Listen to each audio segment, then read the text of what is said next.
स्वामी ओम. तुमचं now N या अक्षराने सुरू होतं का? मग हा व्हिडिओ तुमच्यासाठी आहे. एन या अक्षराने ज्यांचं नाव सुरू होतं ते शांत, विचारशील आणि स्वतःच्या जगात राहायला आवडणारे असे असतात. आज आपण ज्यांचं नाव एन या अक्षराने सुरू होतं त्यांचं व्यक्तिमत्व, त्यांचं करिअर, त्यांचे नातेसंबंध, त्यानंतर त्यांच्यासाठी कोणता शुभ रंग आहे किंवा कोणती शुभ दिशा आहे आणि काही खास उपाय आहेत का याविषयी सविस्तर माहिती घेणार आहोत. नमस्कार, मी वास्तू एक्सपर्ट भाग्यश्री ओरसे तुम्हा सर्वांचं तुमच्या आवडत्या ॲस्ट्रो वास्तू भाग्यराज या यूट्यूब चॅनलमध्ये स्वागत करते.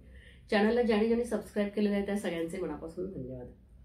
तर एन या अक्षरापासून ज्यांचं नाव सुरू होतं त्यांच्या व्यक्तिमत्वाबद्दल सांगायचं झालं तर हे लोक खूप शांत, विचारशील आणि स्वतःच्या जगात राहायला आवडणारे असे असतात.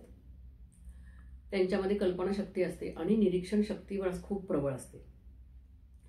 त्यांच्यामध्ये एक आंतरिक बळ असतं, म्हणजे आतून ते खूप स्ट्रॉंग असतात. त्यांची इंट्युशन पॉवर खूप हाय असते. त्यामुळे अर्थातच काय होतं, बरेच जणांना अनपेक्षित पण अचूक निर्णय घेण्यामध्ये यांची इंट्युशन पॉवर मदत करते. त्यांना इतरांपेक्षा किंवा अनोळखी लोकांपेक्षा आपल्या जवळचे जे लोक असतात किंवा आपले स्वतःच्या माणसांमध्ये जास्त कम्फर्टेबल असतात ते, किंवा जास्त त्यांना तिथे आरामदायक वाटतं. विचारशील आणि संवेदनशील स्वभाव असतो यांचा. त्यांना कोण खरं कोण खोटं हे क्षणार्धात लक्षात येतं.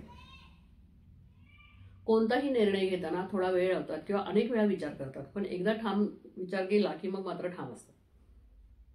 प्रत्येक गोष्टीवर शांतपणे आणि सुसंवादातून कसं त्याच्यावर मार्ग काढता येईल किंवा सोडवता येतील असा यांचा कल असतो.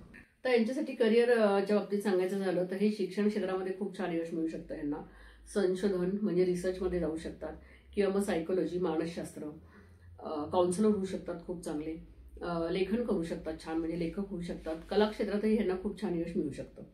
IT मध्ये जाऊ शकतात किंवा मग वास्तुशास्त्र, न्यूमरोलॉजी किंवा आध्यात्मिक क्षेत्र इथे यांना खूप छान यश मिळू शकतं. बिझनेस करू शकतात स्वतःचा, मार्केटिंगमध्ये जाऊ शकतात, डिजिटल मार्केटिंग किंवा सोशल मीडियामध्ये यांना खूप छान यश मिळू शकतं. ट्रॅव्हलशी रिलेटेड काही म्हणजे ट्रॅव्हल ब्लॉगर म्हणा किंवा ट्रॅव्हल इंडस्ट्रीमध्ये यांना खूप छान यश मिळू शकतं. यांना कायम स्वतःचं काहीतरी सुरू करण्याची खूप इच्छा असते. त्यामुळे यांनी स्वतःच्या मनाचं ऐकून जर एखादी गोष्ट सुरू केली तर तिथेही यांना खूप छान यश मिळतं. बिझनेस हे खूप छान करू शकतात, कारण मार्केटिंग स्किल यांची खूप भारी असते. त्यामुळे कोणताही उद्योग हे खूप छान यशस्वीपणे रन करू शकतात.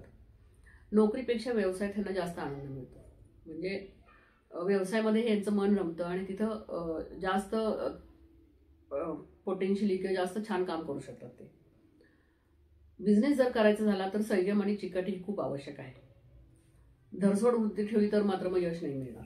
नातेसंबंधांच्या बाबतीत सांगायचं झालं तर मनापासून प्रेम करणारे असतात, पण थोडे संवेदनशील आणि सहज कोणावरही विश्वास ठेवत नाही ते. म्हणजे पटकन तुम्ही त्यांच्यावर गेलात, बोललात आणि त्यांनी तुमच्यावर विश्वास ठेवला असं कधी होत नाही. नात्यामध्ये एकदा गुंतले की मात्र पूर्णपणे तिथं निष्ठावान असतात, पण ते नातं सुरू होण्यासाठी किंवा मैत्री होण्यासाठी जो वेळ लागतो तो मात्र जरा जास्त घेतात. हे म्हणजे पटकन कोणावरही विश्वास ठेवणार नाही किंवा पटकन नवीन नातं जोडत नाही. पूर्ण तुमची शहानिशा करणार, सगळ्या त्यांच्या ह्याच्यावर तुम्ही उतरले खरे की मग मात्र ते तुमच्याशी मैत्री करायला तयार असतात. कोणाशीही जवळीक करताना थोडा वेळ घेतात, पण एकदा का तुमच्यावर त्यांनी नातं जोडलं की मात्र ते घट्ट असतं नातं. संवाद आणि विश्वास या दोन गोष्टी खूप महत्त्वाच्या असतात त्यांना नात्यामध्ये. या दोन गोष्टी जर कमी पडल्या नात्यामध्ये तर मात्र नात्यात कुरबुरी होऊ शकतात. त्यामुळं जोडीदाराबरोबर कायम जोडीदाराने हे लक्षात ठेवायचं की ह्यांना वेळ द्यायचा आणि ह्यांच्याशी संवाद साधायचा छान आणि विश्वास ठेवायचा. म्हणजे मग जेव्हा तुम्ही हे असं वागाल त्यावेळेला मग तुमचं नातं छान सशक्त होईल. नात्यामध्ये 100% देतात, कोणतंही नातं खूप छान निभवतात.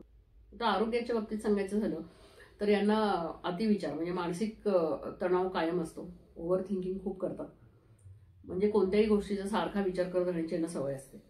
त्यामुळे काय होतं, यांना एन्झायटी किंवा मग भावनिक थकवा म्हणतो ना आपण, म्हणजे इमोशनल बर्नआउट होऊ शकतं. अनेकदा स्वतःच्या मनाच्या विचारांच्या जाळ्यामध्ये हे अडकलेले असतात. म्हणजे काय विचार करतायत माहीत नाही, पण विचार करत असतात काही ना काहीतरी आणि त्याच्यामध्ये अडकून पडतात. पचनसंस्था बिघडणे म्हणजे डायजेशनशी रिलेटेड काही प्रॉब्लेम्स असू शकतात, यांना होऊ शकतात. आम्लपित्त किंवा मग अपचन, झोप न येणे, फटीग म्हणजे अशक्तपणा, त्याच्यानंतर शरीरात पाणी कमी होणे किंवा मग B12ची डिफिशियन्सी किंवा मग आयर्न डिफिशियन्सी या काही गोष्टींचे त्रास यांना होऊ शकतात आरोग्याच्या बाबतीत. त्यानंतर BP हाय किंवा लो होणे आणि इम्युनिटी पॉवर कमी होणे, ह्या काही गोष्टी म्हणजे आरोग्याच्या तक्रारी यांना होऊ शकतात. शुभ अंक सांगायचे झाले तर 5, 6 आणि 9. शुभ रंग हिरवा, पांढरा आणि लाईट ब्लू. त्याच्यानंतर शुभ दिवस बुधवार आणि शुक्रवार आणि शुभ दिशा उत्तर. उपाय काय करायचे, यांनी एक तर रोज तुळशीला पाणी घालायचं. त्यानंतर मूग डाळ किंवा हिरव्या वस्तूंचं दान जर यांनी बुधवारी केलं तर याचा त्यांना खूप छान फायदा होऊ शकतो. त्याबरोबर तुम्ही स्टेशनरीची दान करू शकता. म्हणजे अभ्यासाशी रिलेटेड काही गोष्टी जर तुम्ही गरजू विद्यार्थ्यांना दिलेत तर त्याचाही तुम्हाला खूप छान बेनिफिट मिळू शकतो. घराची किंवा ऑफिसची उत्तर दिशा ही नेहमी स्वच्छ, मोकळी, प्रसन्न ठेवायची. तिथे तुम्ही क्रिस्टलचा बॉल ठेवू शकता आणि तिथे बसून जर काम केलं तर त्याचाही तुम्हाला खूप छान बेनिफिट मिळू शकतो. असा हा एनी अक्षराचा व्हिडिओ आवडला का तुम्हाला? आवडला असेल तर तो जास्तीत जास्त लाईक आणि शेअर करा. माझ्यासाठी काही प्रश्न असतील किंवा सूचना असतील तर मला कमेंट करा. आपण लवकरच नवीन व्हिडिओमध्ये नवीन माहिती घेऊन भेटणार आहोत. तोपर्यंत धन्यवाद.